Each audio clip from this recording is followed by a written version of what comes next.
দীর্ঘমেয়াদী এবং কার্যকর শান্তি প্রতিষ্ঠার লক্ষ্যে রাশিয়ার পক্ষ থেকে ইউক্রেনের কাছে একটি খসড়া শান্তি প্রস্তাব পাঠানো হবে বলে জানিয়েছেন রাশিয়ার পররাষ্ট্রমন্ত্রী সের্গেই লেভরভ।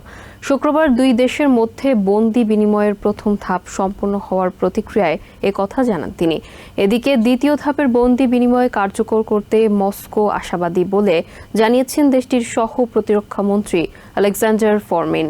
অন্যদিকে ইউক্রেনের উত্তরাঞ্চলে বাফার জোন প্রতিষ্ঠায় রাশিয়ার প্রেসিডেন্টের আগ্রহ দুই দেশের মধ্যকার চলমান সংঘাত নিরসনে বড় ভূমিকা রাখবে বলে মনে করছেন আন্তর্জাতিক বিশ্লেষকরা।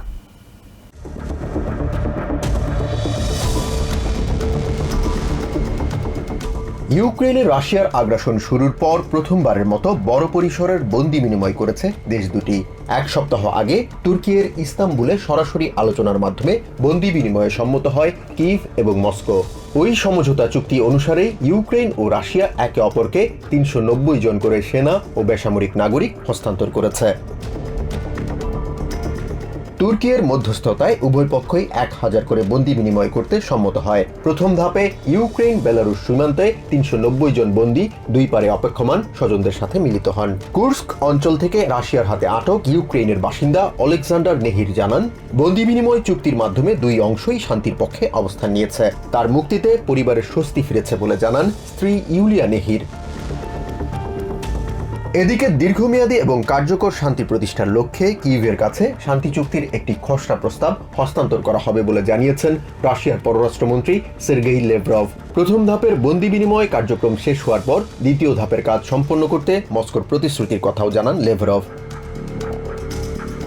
যুদ্ধবন্দী বিনিময়ের দ্বিতীয় ধাপ কার্যকরে মস্কো আগ্রহী। যুদ্ধবন্দী বিনিময় সম্পন্ন হওয়ার পর ইউক্রেনের কাছে মস্কো একটি খসড়া শান্তি চুক্তি হস্তান্তর করতে চায়। দুই পক্ষের মধ্যে আরও কার্যকর এবং দীর্ঘমেয়াদী চুক্তি সম্পাদন করতে রাশিয়া বদ্ধপরিকর। তবে আমরা আবারও বলতে চাই, শান্তি প্রক্রিয়ার ভবিষ্যৎ নির্ভর করছে কিয়েভের সদিচ্ছার ওপর।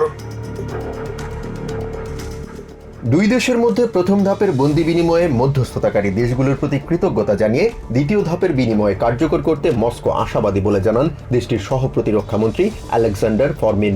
বন্দীদের চিকিৎসা এবং অন্যান্য সহযোগিতার জন্য বেলারুশ সরকারকে ধন্যবাদ জানান তিনি।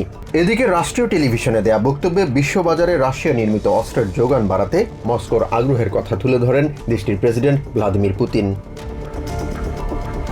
বিশ্বের অস্ত্র বাজারে নিজেদের অবস্থান আরও শক্তিশালী করতে কাজ করতে চায় মস্কো। বিশ্ববাজারে অস্ত্র রপ্তানিতে রাশিয়া আবারও তার গৌরবোজ্জ্বল অবস্থানে ফিরবে। অস্ত্রবাজার সম্প্রসারণে মিত্র দেশগুলোর সাথে আলোচনার পাশাপাশি অন্যান্য উদ্যোগ নেওয়া হচ্ছে।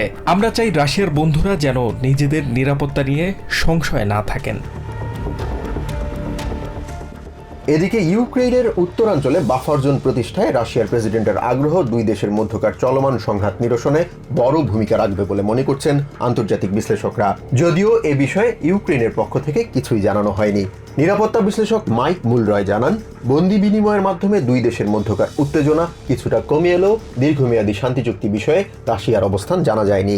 রাশিয়ার উপরে আরোপিত অর্থনৈতিক নিষেধাজ্ঞা তুলে না নিলে মস্কো থেকে প্রত্যাশিত সাড়া পাওয়া যাবে না বলেও মনে করেন তিনি।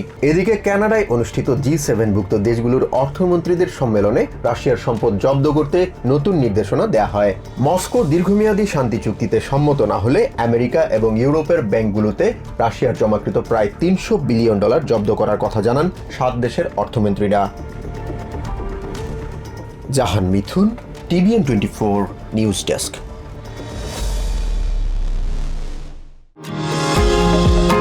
নিউ ইয়র্ক থেকে সম্প্রচারিত TVN24 টেলিভিশন বিশ্বজুড়ে বাঙালির কণ্ঠস্বর।